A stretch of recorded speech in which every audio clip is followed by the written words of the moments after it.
Fala galera, sejam bem-vindos a mais um vídeo do canal Engenharia 2 Pontos. Estamos aqui hoje, para trazer para vocês um assunto que tem a ver com a tecnologia no concreto, só que de certa forma não é uma tecnologia tão nova, mas não conhecida por muitos. Trata-se do que? Do CAD. O CAD, essa sigla significa concreto de alto desempenho.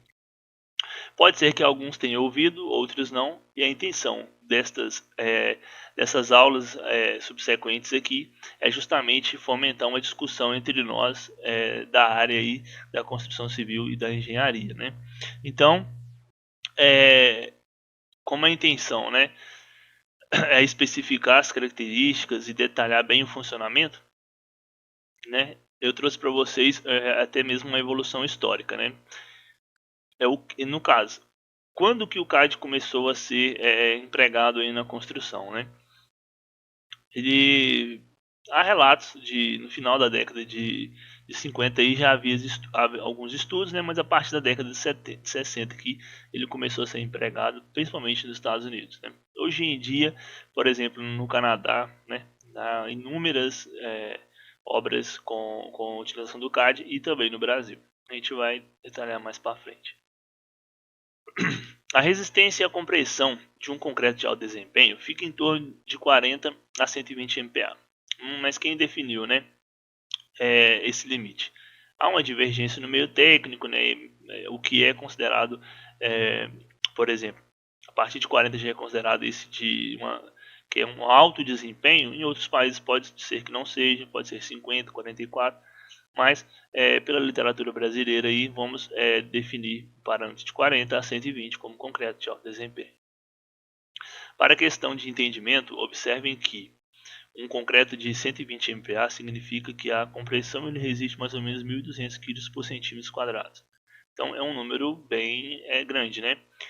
Os concretos usuais aí de 25, 30, no caso 300 kg por centímetro quadrado. Então vê-se aí a diferença, né, nessa ordem de grandeza.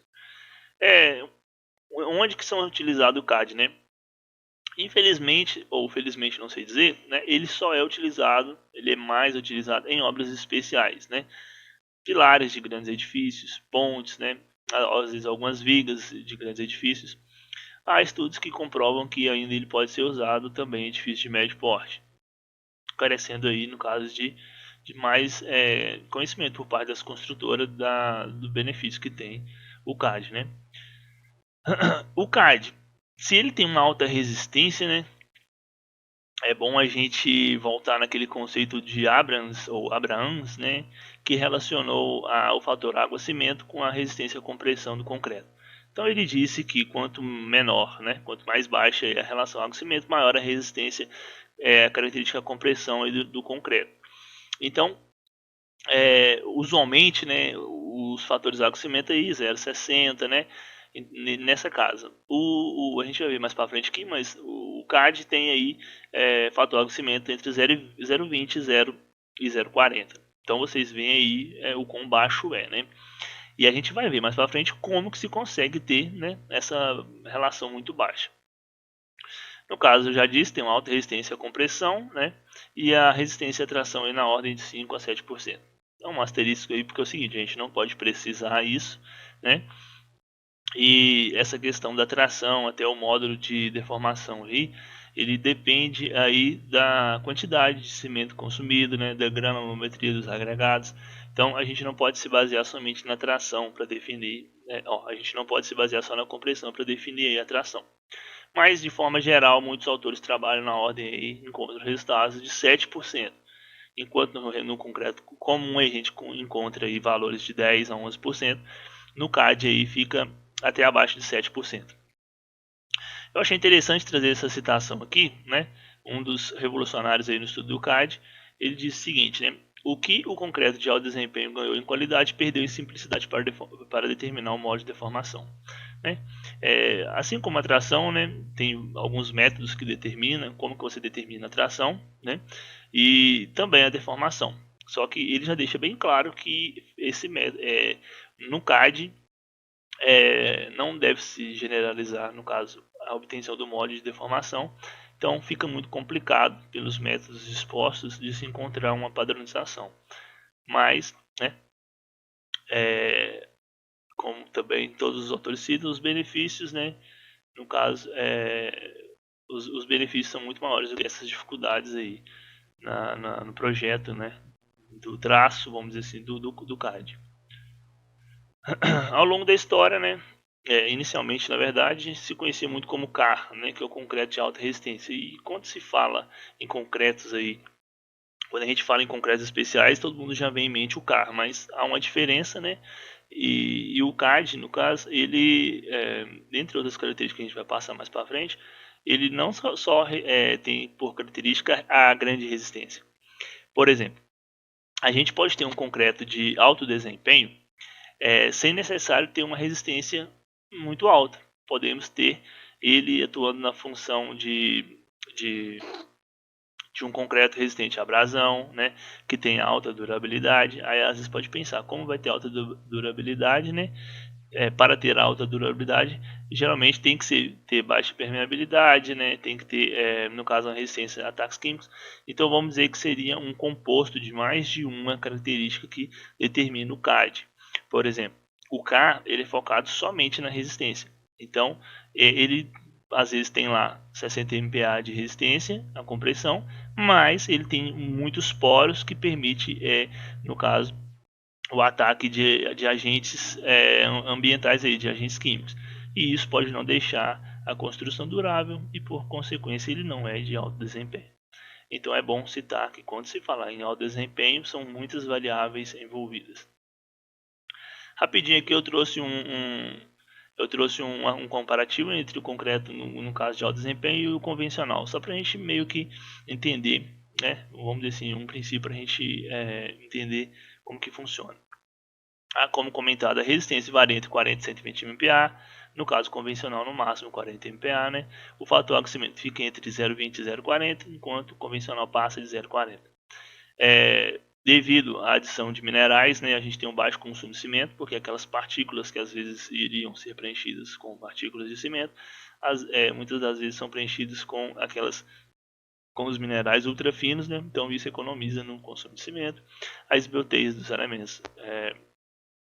elementos estruturais são maiores, a gente vai detalhar isso mais. No caso, o concreto convencional não usa aditivos, né? Isso é tranquilo. E a baixa porosidade e permeabilidade que a gente encontra no concreto de alto desempenho devido à adição de minerais, né? Aqui só uma ilustração de como que funciona, né? O concreto que a gente conhece é esse, né? O cimento, o agregado miúdo, o graúdo e a água. Quando você adiciona adições minerais e superplastificantes, você consegue produzir o CAD. Só deixando claro que as adições minerais aí giram em torno de 10%. Né? Isso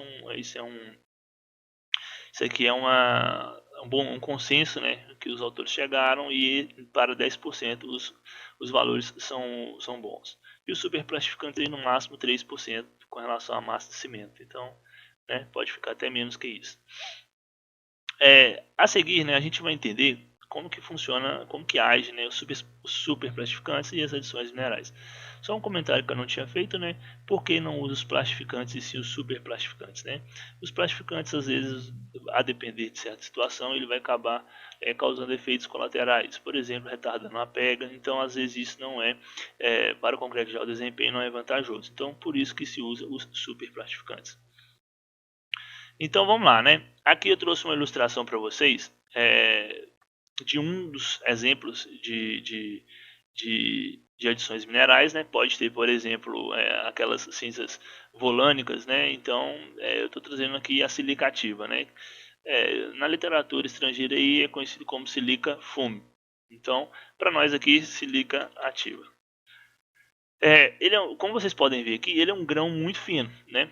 E ele consegue preencher esses vazios aí, e com isso, os vazios entre os grãos de cimento, e com isso, né, ele consegue fazer a pasta aí de cimento, o concreto, ficar mais denso, né, e pouco permeável. Então, observe aqui, esses finos grãos aqui são, no caso, os grãos de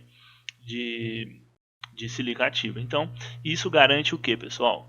Você vai ter baixa porosidade, né, baixa permeabilidade, e isso vai fazer com que o concreto, né, aliado, né, a ação do superplastificante ali, ele vai garantir aí uma alta resistência, uma alta ductibilidade, né, que hoje a NBR aí pede, né, concretos duráveis. Aqui é a mesma ilustração, né, mostrando aí como que age.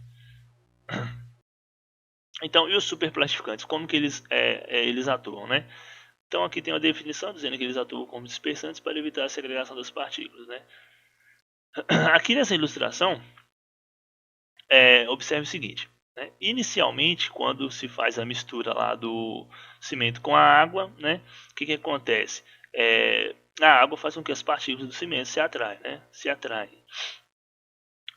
Quando a gente adiciona, no caso, o superplastificante, ele quebra a atração entre as partículas de cimento e acontece que esse superplastificante ele lança uma carga negativa muito alta. Então, fazendo aquele paralelo lá com os polos do ímã, né?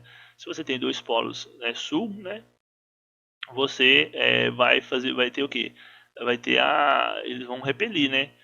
Do contrário, eles se atrairiam. Então acontece aqui o seguinte, tem carga negativa e eles se repelem, né?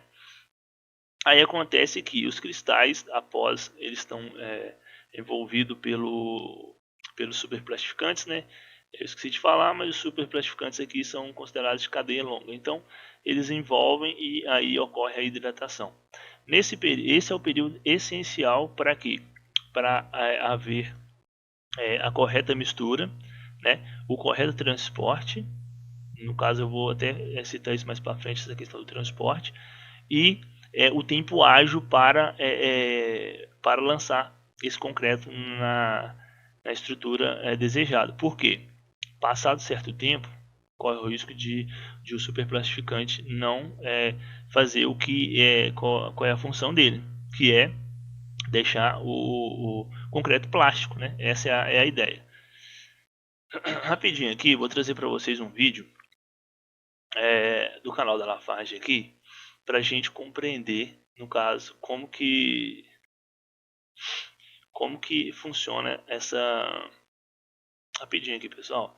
Essa questão do superplastificante. Então, observem só que, no caso, ele é de cadeia longa, né? Ele, no caso, tem a função aí de... Quando ele é encostado aí nos grãos de cimento, ele faz com que acaba se repelindo aí e fica, vamos dizer assim, escorregadio, né? Um modo grosso de dizer aí, fica como se fosse plástico realmente. Então observem que os cristais vão começar a surgir. Então o período de hidratação ocorrendo, né? Então seria nessa fase aí que está ocorrendo também a questão da ação do superplastificante. Então, né, só trazendo aqui uma definição, né, antigamente tinha uma grande confusão entre hiper e superplastificante. Até hoje tem, se você procurar aí, você vai ver muitos produtos sendo vendidos como hiperplastificantes. A NBR, né, cortou isso, vamos dizer assim, entre aspas, né, para evitar essa confusão, né, agora existe a classificação entre superplastificantes de tipo 1 e tipo 2. O que quer dizer isso, né? Aqueles superplastificantes que conseguem reduzir o consumo de água em até 20% é do tipo 1 e mais do que 20% é do tipo 2. Então isso aí foi para acabar com essa confusão de uns chamavam de hiper e outros de super. Pessoal, né, o vídeo está ficando longo, vocês viram. Tem mais uma parte, mais um vídeo aí para a gente gravar. Vou gravar logo em sequência aqui, né, só vou dividir para não ficar muito cansativo. Tá bom? Então eu aguardo você no próximo vídeo. Até lá, pessoal.